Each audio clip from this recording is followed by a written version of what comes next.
There was always something about Frank Fritz, an unmistakable charm wrapped in grease-stained jeans and a weathered flannel. Known as the man who could spot a forgotten gem beneath a decade of dust, Frank wasn't just a collector of relics. He was a guardian of forgotten stories. But what people never saw, what was hidden behind those cluttered shelves and padlocked doors, was a reality far more astonishing than anyone imagined. When the doors to his villa were finally unlocked, the world wasn't ready for what was inside. Antique motorcycles, rare pop culture artifacts, and something else entirely, something no one expected. Diaries that whispered secrets darker than rust. It was supposed to be just another garage filled with oddities and rusted frames. Instead, what they found inside could rival the vaults of a museum. More than 75 vintage motorcycles, including a rare 1947 Indian Chief prototype worth a staggering $250,000, stood silently in the shadows. Next to them, a long-lost Aerosmith tour bus, and shockingly, a prototype Yoda figurine, a piece George Lucas himself once believed to be lost forever. But the most haunting revelation wasn't made of metal or cloth. Tucked between motorcycle manuals and oil-stained rags were handwritten journals. And within those pages, the slow unraveling of a man once revered, now broken. It was no longer about antiques, it was about peeling back the layers of a mystery. What drove him away from the spotlight? And who was waiting to claim the fortune he left behind? Frank wasn't a man moved by wealth. Born in 1963 in Davenport, Iowa, his fascination with discarded objects started when he was just a boy. While other kids bragged about trading cards and new toys, Frank found joy in bottle caps, coins, and the strange clink of old beer cans. His parents, Bill and Susan, often wondered about his peculiar interests, but Frank wasn't collecting junk. He was preserving time. Even the paper clips he hoarded as a child had a purpose. Every item in his room had a tale. He believed stories could live inside things, and that belief never left him. But what gave Frank his unique edge was something few understood. He wasn't just collecting. He was archiving memories, mapping out lives through forgotten belongings. Even his obsession with seemingly mundane objects like razor blades hinted at a deeper instinct, a drive to uncover hidden truths buried in the ordinary. This wasn't just about nostalgia. It was survival through story. High school didn't change him. At Sudlow Junior High and later Bettendorf High, Frank met Mike Wolfe, a boy as wild about old stuff as he was. Weekends became mini adventures. They rummaged through garages, flea markets, and abandoned barns, seeking that one item no one else could see value in. While teachers saw a student distracted from traditional education, Frank was already learning something they couldn't teach: how to listen to the silence of the past. After graduation, Frank chose responsibility. He spent nearly 25 years as a fire inspector in Iowa, diligently inspecting buildings while still feeding his passion for antiques on the side. And yet even that job wasn't just about rules and regulations. It sharpened his senses. Over time, Frank developed an uncanny ability to read old structures like ancient manuscripts. Every crack in the wall, every faded switch plate told him something. That same precision later made him a master picker. At 16, Frank made his first real investment: a 1964 Harley-Davidson, bought with $4,100 of hard-earned savings. That bike wasn't just a ride. It was a memory machine, a slice of America's soul on two wheels.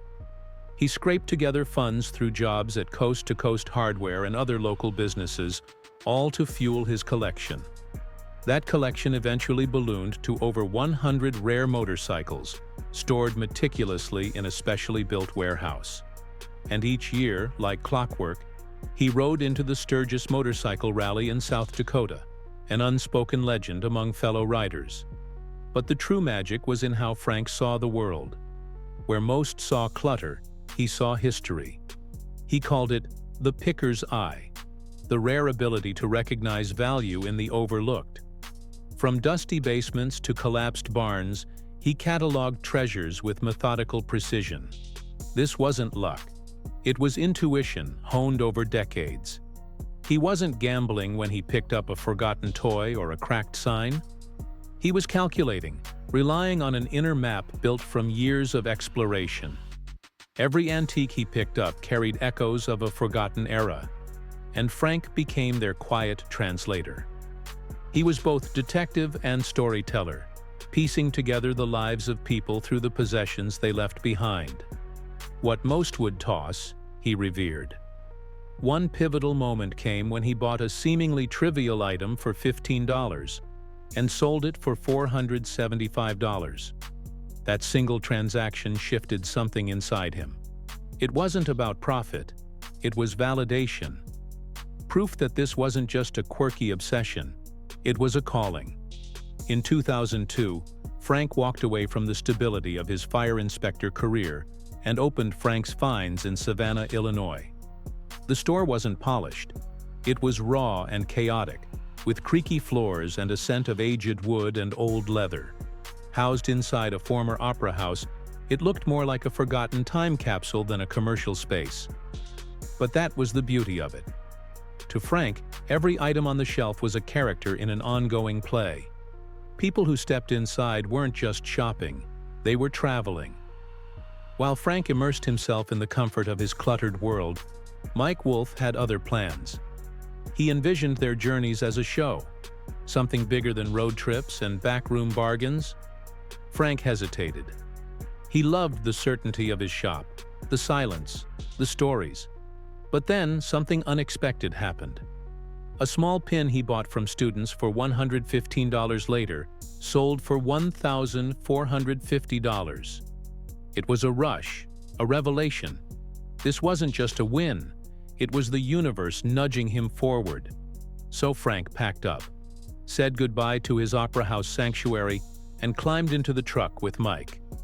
Two old friends, no script, no rehearsal, just history waiting to be uncovered. And when American Pickers premiered in January 2010, something clicked with audiences. More than 3 million tuned in. Frank, the calm to Mike's storm, became an unexpected star. Viewers weren't just watching a show, they were witnessing the heart of America rediscover its soul, one forgotten artifact at a time. And yet, as millions smiled at his discoveries on screen, they had no idea what he was hiding off camera. Behind the fame, behind the beards and the barns, was a secret that would shake everything they thought they knew about Frank Fritz. They started as just two guys chasing rust and stories on the open road. But something about their chemistry felt lightning in a bottle. Viewers couldn't get enough of Frank Fritz and Mike Wolfe's unique rhythm. Mike's fast-talking energy balanced by Frank's steady, heartfelt curiosity. And when they pulled up to the California Surf Museum in October that year, something had changed. A crowd swelled outside, eagerly waiting. Frank, genuinely puzzled, turned and asked, "What are all these people doing here?" But once he realized they were there for him, he didn't hesitate. One autograph after another, he stayed until everyone had a piece of him. That was the moment the quiet picker became a celebrity. It was never about the glitz. They cruised in a white Sprinter van, later switching to a Ford Transit, but never once followed a script. No map, no plan, just instinct and a deep respect for stories hidden in barns and backyards. When they rolled into Champion Auto in southern Maine in September 2011, owner Mario Burnett couldn't believe it. Frank and Mike, right there in his front yard. And in true Frank fashion, he was instantly captivated by the rusted oil cans and antique signage. 5 whole days they stayed, sifting through the past without a single camera cue. That wasn't TV. That was real life. That raw, unscripted authenticity became the heartbeat of American Pickers. They weren't chasing gold. They were chasing memories. Mike's obsession with old Volkswagens and motorcycles matched Frank's passion for quirky toys and gas station relics. They each had their niche, their eye, their fire. But it was Frank's quiet reverence that stood out. His gaze lingered on items like they whispered stories only he could hear.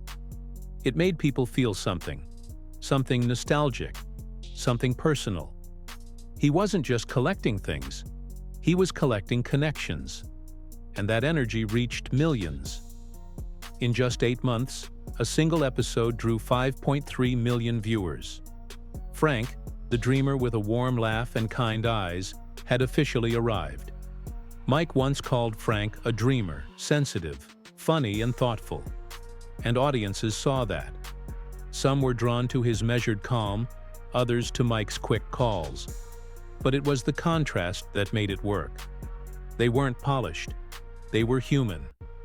Two men stumbling into forgotten corners of America, lighting up the dust with wonder. Frank's journey with motorcycles began when he was just a teen and bought a 1964 Harley-Davidson. His parents weren't thrilled, but he didn't care. It was love. Over the years, that love grew into a full-fledged obsession. His warehouse-turned-museum housed 35 rare bikes, including a 1938 Indian four-cylinder he unearthed in Philadelphia and the legendary Von Dutch X AVW, a hybrid Harley-Volkswagen masterpiece painted by Von Dutch himself. Frank had only seen it in magazines before he found it tucked away at a garage sale. That's the kind of magic he chased. In 2013, Frank opened up his world to the rest of us with How to Pick Vintage Motorcycles. Not a textbook, a companion. Frank's book was warm, funny, and full of soul, just like him. He didn't preach. He invited you in, offered tips, and encouraged readers to look past the rust and see the story. For him, the joy wasn't in the value. It was in the history. Frank's background as a fire inspector for 25 years added another layer. He'd been inside forgotten firehouses, handled old brass extinguishers and leather helmets that others would pass by. These weren't just antiques to him. They were chapters of American life. When he stumbled across firefighting memorabilia on the show, his face would light up. It wasn't about collecting. It was about remembering. And when it came to military memorabilia, Frank never treated it lightly. If he found items connected to fallen soldiers, he often donated them to museums. He believed some things weren't meant to be sold. They were meant to be honored. In a world chasing profits, Frank chased meaning. But behind that familiar TV smile, Frank was fighting a quiet battle. For over 36 years, he lived with Crohn's disease, a condition that shadowed him through filming, travel, and daily life. He never made it the center of attention. He just powered through. Even when the cameras were rolling, the pain was always there, tucked behind his eyes. Eventually, that burden grew heavier. Around 2017, cracks began to show. He was pulled over for driving the wrong direction, admitting to having taken anxiety medication and drinking beforehand. The world was stunned. Frank, always the cheerful sidekick, was unraveling. But behind that incident was a man exhausted by constant scrutiny, always watched, always judged. He once said it felt like living inside a fishbowl. By 2021, it was clear. Something was broken. Frank revealed he hadn't spoken to Mike in 2 years. The silence after his back surgery hurt more than the physical pain. He felt the show never gave him equal weight, always painting Mike as the star. He even likened it to playing second fiddle in a rock band with Steven Tyler. You're there, but you're not seen. So when Mike posted a short message about Frank's condition, Frank didn't even believe it was sincere. That's how deep the rift had become. They finally met again in May 2023, during Memorial Day weekend. A mutual friend made it happen. But the damage had run deep. Frank's health had already taken a steep dive. During the pandemic, he hurt his back, and in the isolation that followed, things spiraled. He started relying on opioids for pain. What began as a coping mechanism turned into a trap. Those close to him tried to help. Interventions, "Rehab, please." But Frank insisted he was fine. When the show offered a comeback, it came with a condition: a clean drug test. He failed. And just like that, his journey with American Pickers ended. March 2020 was his last appearance. Fans thought he just needed a break. Frank thought he'd return after surgery. But behind closed doors, the decision had already been made. Despite his recovery, the network didn't call him back, and that quiet rejection cut deeper than anyone realized. From there, his health unraveled fast. On July 14, 2022, a friend found him on the floor, unresponsive. Frank had suffered a massive stroke. He was rushed to the hospital, but the damage was severe. He lost most of his ability to communicate, to move, to think clearly. The road back would be long and uncertain. After weeks in the hospital, Frank was transferred to a care facility. Even when he returned home, he needed help around the clock. A severe bout of pneumonia followed, sending him back to the ER. And in August, the court stepped in. His longtime friend, Chris Davis, was appointed to manage his personal care. A bank took over his finances, estimated at around $6 million. Frank Fritz's final chapter wasn't just emotional, it was haunting. As the court-appointed guardian managed every aspect of his life, it became painfully clear how fragile his reality had become. This was a man once beloved on screens across America, now reduced to needing help for even the simplest of tasks. According to court filings, Frank couldn't feed himself, find housing on his own, or keep up with necessary medical treatments. The legal system hovered over every choice. Nothing could happen without review.